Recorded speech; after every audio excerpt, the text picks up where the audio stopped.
Meine Damen und Herren, wenn Sie aus dem linken Fenster schauen. Dad, look!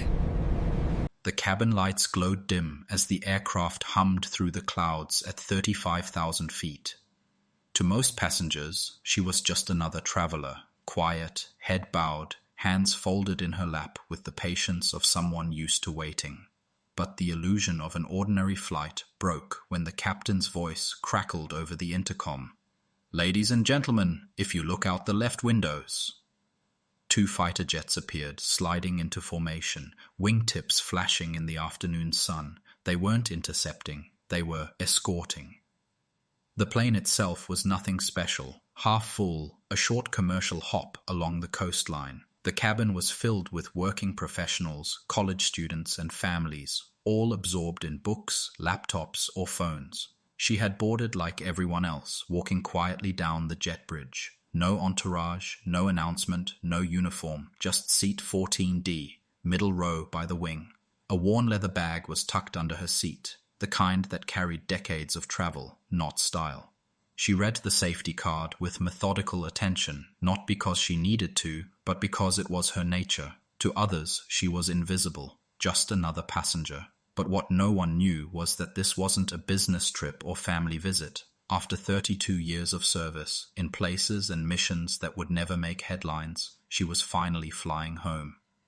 Inside her bag were the medals and commendations of a lifetime of service. They weren't trophies, they were memories, wrapped carefully in cloth, carried back to the house she had left so many years ago. 40 minutes into the flight, the captain spoke again, his voice weighted with something unusual.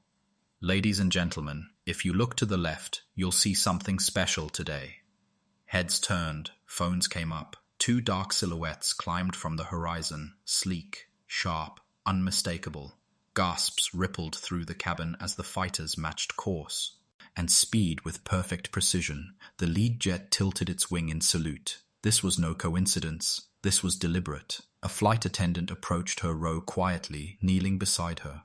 "Ma'am," she whispered, "the captain asked me to tell you. They're here for you." She nodded once, that was all. No speech, no explanation, just the quiet understanding of what such an escort meant. The other passengers didn't know who she was, but they knew they were witnessing something rare. Whispers moved through the cabin. "Who is she?" A young boy tugged his father's sleeve. "Dad, why are those planes following us?" His father leaned closer. "Because someone important is on this flight." Words spread gently, carried not as gossip but as respect. A flight attendant, sensing the curiosity, explained softly, "She served our country for many years. This is a tradition, a way of honoring her." The leather bag under her seat suddenly became more than luggage. Passengers began to sense they were sharing a flight with someone whose story they'd never fully know, but who had clearly given more than most. Outside, the fighters held steady, their precision a message stronger than any announcement.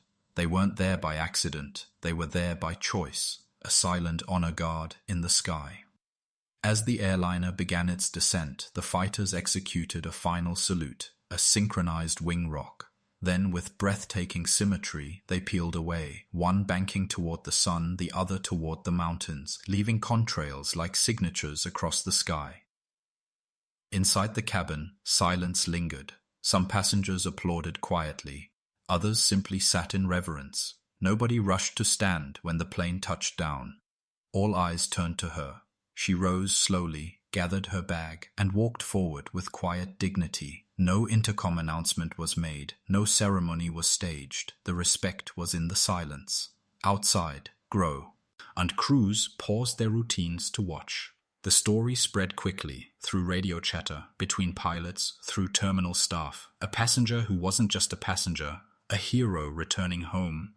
In the terminal, she blended with the crowd. At baggage claim, a retired Air Force colonel recognized her bearing and approached. "Ma'am," he said gently, "that was quite an honor up there today." "They didn't have to," she replied, her voice steady, "but I'm grateful they did."